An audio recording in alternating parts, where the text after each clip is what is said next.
ہو، ایسی شان ہے۔ ایک روایت میں ملتا ہے، یہ عاشق کی بات ہے، عشق کی بات ہے، کہ جب میرے نبی پاک صلی اللہ علیہ وسلم کو حکم ہوا نا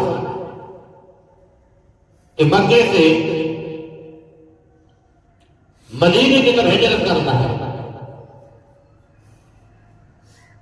تو ابوبکر صدیق نے نبی نے کچھ ماہ پہلے یا کچھ سال پہلے یہ بات کی تھی کہ ابوبکر ہم نے یہاں سے مدینہ کی طرف جانا پڑے گا۔ تو جس دن میرے رب نے حکم دیا محبوب کو کہ محبوب آج یہاں سے ہجرت کریں مکہ سے مدینہ کی طرف، کافر سازش کر رہا ہے آپ کو بلا شہید کرنے کے لیے، تو آپ جائیں۔ اب میرے نبی پاک صلی اللہ علیہ وسلم رات کو تھے، اب وہ 100 جوان جو تلوار چلانے کا ماہر تھا انہوں نے میرے نبی کا گھیرا دیا ہوا تھا، لیکن ان کو یہ بات سمجھ تھی کہ یہ نبی ہے، جب وہ چلے گا تو آپ کو کچھ نظر نہیں آئے گا۔ میرے نبی پاک صلی اللہ علیہ وسلم جاننے لگے، فرمایا علی مرتضیٰ شیر خدا آپ میرے چرپائی پر سو جاؤ۔ یہاں بہت 3-4 باتیں بڑی کمال کی۔ پہلی بات تو یہ ہے کہ علی کی یہ شان ہے کہ جس کو میرے نبی نے اپنے بستر پر سوا دیا۔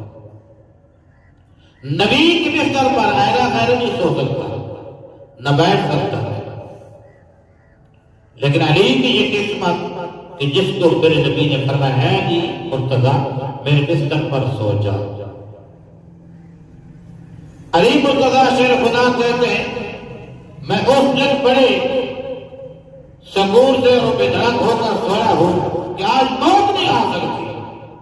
لوگوں نے پوچھا علی مرتضیٰ شیر خدا موت کیوں نہیں آ سکتی؟ اس نے کہا حضرت علی مرتضیٰ شیر خدا نے فرمایا کہا لوگوں جب مجھے نبی نے یہ کہا کہ علی آپ نے امانت دے کر آنا ہے تو پھر میری زندگی ہوگی تو میں امانت دے کر آؤں گا نا۔ مجھے پتا چل گیا کہ آج مجھے کوئی مار نہیں سکتا، مجھ پر موت نہیں آ سکتی، کیونکہ میرے نبی نے لفظ نکل چکا ہے زبان سے۔ تو جو نبی کی زبان سے لفظ نکل جائے تو فرمایا کہ سورج مشرق بجائے مغرب سے نکل سکتا ہے، لیکن میرے نبی کا فرمان غلط نہیں ہو سکتا۔ کہتے میں بے دھڑک ہو کر سو گیا، وہ کھڑے رہے رات میں جب میرے نبی پاک نکلے نا وہاں سے۔ اب بات یہ میں کس اس لیے سنا رہا ہوں کہ بات ابوبکر صدیق کی سنا رہا ہوں۔ میں آپ کو بتا رہا ہوں کہ ابوبکر صدیق کا عشق کتنا تھا۔ کہتے ہیں کہ میرے نبی وہاں سے نکلے، جب کافر کھڑے تھے تو میرے نبی اللہ نے فرمایا محبوب زمین سے مٹی اٹھاؤ، وما رمیتا اذ رمیتا ولکن اللہ رما۔ قرآن پاک کہتے ہیں اللہ نے فرمایا محبوب مٹی اٹھاؤ۔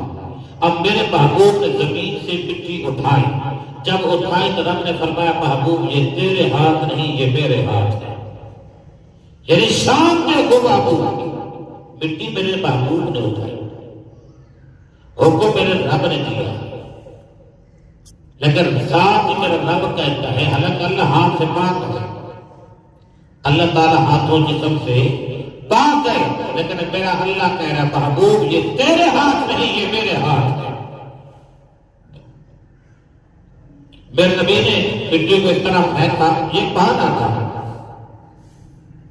انہوں نے دیکھا صبح جب بستر پر آئے میرے نبی ان کے پیچھے سے نکل گئے، ان کو سمجھ ہی نہ آئی۔ صبح جب علی کے قریب ہوئی، جب علی سو رہا ہے بڑے بے دھڑک ہو، یہ بات کی ٹینشن بھی نہیں، کافر کھڑا ہے مجھے مار دے گا۔ اس نے کہا مجھے مار سکتے ہی نہیں، تو میرے نبی نے جو کہا امانت دے کر آنا ہے، ان کی دوا چالی تھی۔ انہوں نے کہا علی کیا اللہ کے نبی تھے. اس نے کہا وہ رات کو چلے گئے. انہوں نے کہا رات ہمارا گھیرا تھا. انہوں نے کہا آپ ہیں. وہ نبی تھا. وہ چلے گئے. انہیں جب ہاتھ سر پر لگا تو سر پر مٹی سے ہاتھ بھرے ہوئے تھے. انہوں نے کہا کیسا نبی ہے ہمارے سر پر مٹی ڈال کر چلے گئے, ہمیں سمجھ نہیں آئی. آپ نے فرمایا جو کافر ہوتا ہے محبوب کو محبوب دیکھ سکتا ہے, کوئی نہیں دیکھ سکتا. اچھا میرے نبی نے سفر کیا نا مدینے کی طرف, تو سب سے پہلے آپ نے ابوبکر صدیق رضی اللہ عنہ ساتھ لینا تھا. آپ نے جب دروازے پر گئے, ابوبکر صدیق کے دروازے پر میرے نبی نے جب دستک دی تو فوراً دروازہ کھولا. میرے نبی نے فرمایا اب بات سننے کے قابل ہے. میرے نبی نے فرمایا ابوبکر صدیق میں نے دروازے کو دستک کی تھی, آپ نے کھول دیا. یا رسول اللہ بالکل. فرمایا آپ دروازے کے پیچھے کھڑے تھے. کہا یا رسول اللہ بالکل. کہا آپ کیوں پیچھے کھڑے تھے؟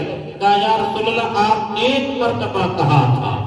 بڑی توجہ کی بات, بڑی عشق کی بات, بڑی محبت کی بات, بڑی مودت کی بات, بڑی دلجوئی بات ہے. عشق کی انتہا دیکھو. کہا یا رسول اللہ آپ نے ایک مرتبہ کہا تھا, آپ نے ایک مرتبہ فرمایا تھا, آپ نے نب گشائی فرمائی تھی کہ ہم نے مدینے جانا پڑے گا. ابوبکر صدیق تیار رہا. یا رسول اللہ وہ دن اور آج کی رات ابوبکر کبھی بستر پر سویا نہیں.